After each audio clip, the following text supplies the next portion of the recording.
Pertama-tama, mari kita kenali penulisnya, yaitu adalah Stephen Hawking, seorang fisikawan brilian. Menulis buku ini untuk menjelaskan konsep-konsep fisika kompleks kepada pembaca nonsens.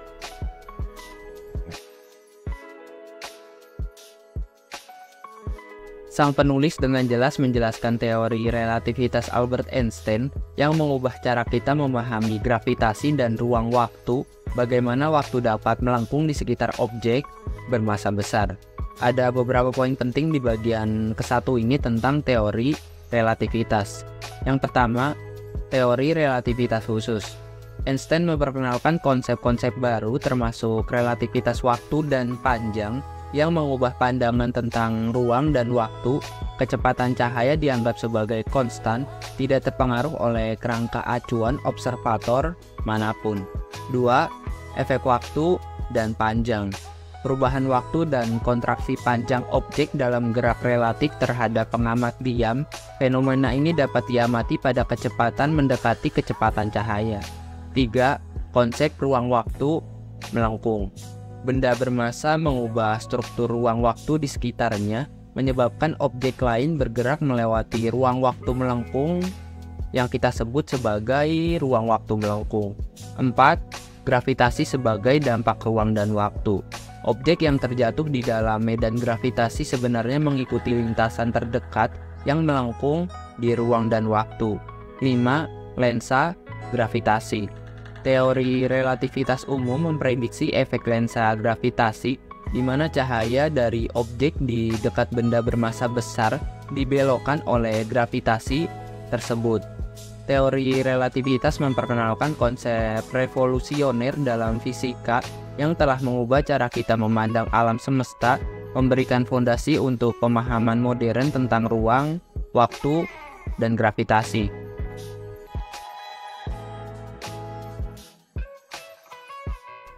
Buku ini juga menyentuh mekanika kuantum, dunia partikel subatom yang penuh dengan ketidakpastian dan fenomena aneh. Bagaimana partikel dapat berperilaku seperti gelombang dan partikel pada saat yang sama. Ada beberapa poin penting di bagian kedua ini tentang mekanika kuantum. Yang pertama, dasar-dasar mekanika kuantum. Mekanika kuantum adalah kerangka kerja teoretis untuk menjelaskan perilaku partikel subatom, dikembangkan pada awal abad ke-20 untuk memahami fenomena di tingkat partikel seperti elektron. 2. Dualitas gelombang partikel. Partikel seperti elektron dapat menunjukkan sifat gelombang dan partikel, dikenal sebagai dualitas gelombang partikel. Ini diilustrasikan melalui eksperimen celah ganda yang menunjukkan pola interferensi seperti gelombang. 3. Kuantisasi energi. Energi dalam sistem kuantum terkait dengan nilai-nilai distrik atau kuantum yang disebut kuantisasi energi. Elektron di sekitar inti atom hanya dapat mengambil tingkat energi tertentu. 4. Prinsip ketidakpastian Heisenberg merupakan prinsip penting dalam mekanika kuantum yang menyatakan bahwa tidak mungkin secara simultan mengukur posisi dan momentum partikel dengan ketepatan yang sangat tinggi, mendorong pengakuan bahwa sifat partikel subatom dipengaruhi oleh probabilitas. Mekanika kuantum menyediakan landasan teoretis yang kuat untuk memahami dan menjelaskan dunia partikel subatom, meskipun sifatnya yang seringkali kontraintuitif dan kompleks.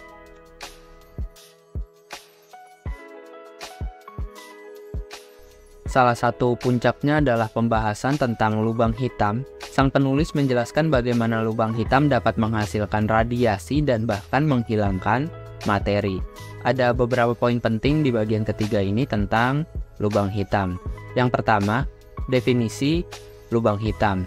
Lubang hitam adalah ruang waktu yang memiliki medan gravitasi yang sangat kuat sehingga tidak ada sesuatu pun, termasuk cahaya, yang dapat lolos darinya. Mereka terbentuk ketika bintang yang sangat besar mengalami kolaps gravitasi yang tak terhindarkan. 2. Batas event horizon.